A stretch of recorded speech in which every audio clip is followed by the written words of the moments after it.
ਭਾਈ ਅਮਰਿਤਪਾਲ ਸਿੰਘ ਦੀ ਰਿਹਾਈ ਨੂੰ ਲੈ ਕੇ ਲਗਾਤਾਰ ਸਦਨ ਦੇ ਵਿੱਚ ਮੁੱਦੇ ਚੱਕੇ ਜਾ ਰਹੇ ਨੇ ਤੇ ਉੱਥੇ ਹੀ ਦੱਸਦੀਏ ਕਿ ਹੁਣ ਹੱਕ ਦੇ ਵਿੱਚ ਫਿਰ ਤੋਂ ਚਰਨਜੀਤ ਚੰਨੀ ਦਾ ਬਿਆਨ ਸਾਹਮਣੇ ਆ ਰਿਹਾ ਤੇ ਉਹਨਾਂ ਦਾ ਕਹਿਣਾ ਹੈ ਕਿ ਕਾਫੀ ਸਾਲ ਹੋ ਗਏ ਨੇ ਜਿਸ ਦੇ ਵਿੱਚ ਨਾ ਹੀ ਉਸ ਨੂੰ ਸਦਨ ਦੇ ਵਿੱਚ ਬੋਲਣ ਦੀ ਪਰਮਿਸ਼ਨ ਮਿਲ ਰਹੀ ਹੈ ਤੇ ਨਾ ਹੀ ਕੋਈ ਪੈਰੋਲ ਦਿੱਤੀ ਗਈ ਹੈ ਤੇ ਜਿਸ ਤੋਂ ਬਾਅਦ ਹੁਣ ਅਮਰਿਤਪਾਲ ਦੇ ਹੱਕ ਦੇ ਵਿੱਚ ਚਰਨਜੀਤ ਚੰਨੀ ਦਿਖਾਈ ਦੇ ਰਹੇ ਨੇ ਤੇ ਉਹਨਾਂ ਨੇ ਸਦਨ ਦੇ ਵਿੱਚ ਜਿਹੜਾ ਕਿ ਕਾਫੀ ਗੰਭੀਰ ਮੁੱਦੇ ਚੱਕਦੇ ਹੋਏ ਨਜ਼ਰ ਆ ਰਹੇ ਨੇ। ਤਾਂ ਭਾਈ ਅਮਰਿਤਪਾਲ ਸਿੰਘ मामले दे विच भी उन्होंने बयान दिते ने, होर की कुछ कहना है आओ तुहानू सुणाउने आ। हमारे पंजाब में एक मेंबर चुने गए अमृतपाल सिंह, 2 साल से उनको यहाँ नहीं बुलाया गया।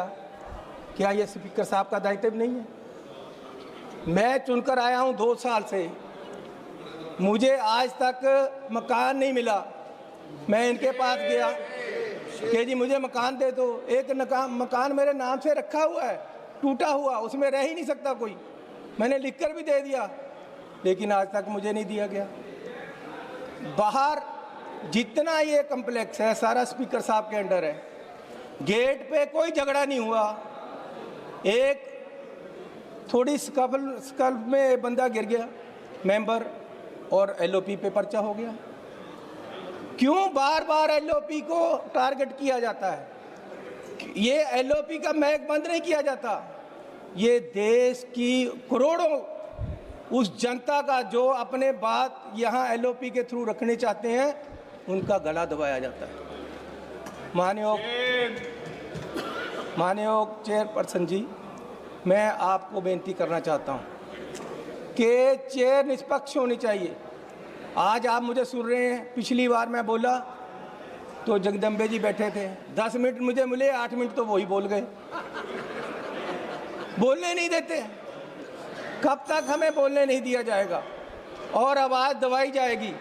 इसलिए मैं आपसे निवेदन करता हूं कि संसद सरकार की संपत्ति नहीं है, ये जनता की आवाज़ का मंच है। नियमों का इस्तेमाल ढाल की तरह नहीं, न्याय की तरह होना चाहिए। लोकतंत्र में माइक बंद करने से सवाल खत्म नहीं होते। सत्ता का अहंकार सत्ता की मर्यादा को बड़ा नहीं कर सकता। सदन की मर्यादा किसी व्यक्ति या पद से बड़ी नहीं बड़ी है। ये मर्यादा टूटेगी तो लोकतंत्र कमज़ोर हो जाएगा। धन्यवाद। बोलने के बोला है तो मैं तो जो बातें पहले हमारे ऑपोजिशन के मेंबर साहबान इस रेजुलेशन के हक़ में कह चुके हैं उनको मैं दोहराऊंगा नहीं, सिर्फ थोड़े शब्दों में सीधी बात करता हूं कि इतिहास और हमारी परंपराएं में बहुत सारे ऐसे प्रसंग हैं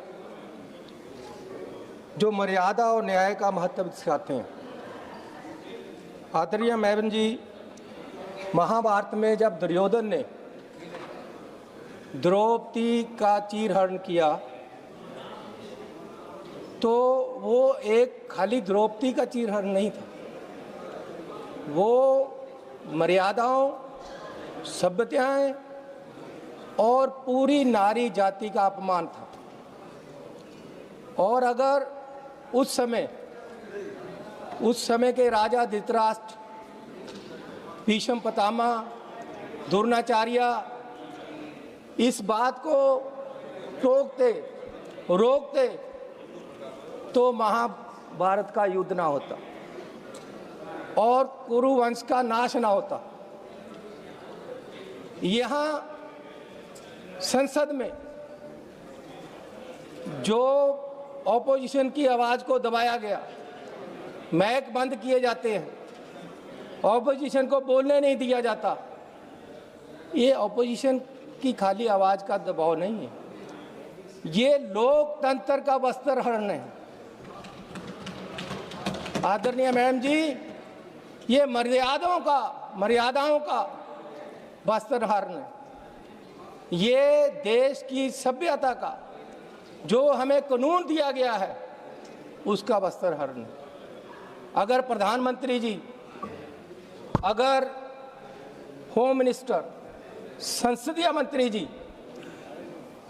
उस दिन स्पीकर साहब को कहते कि नहीं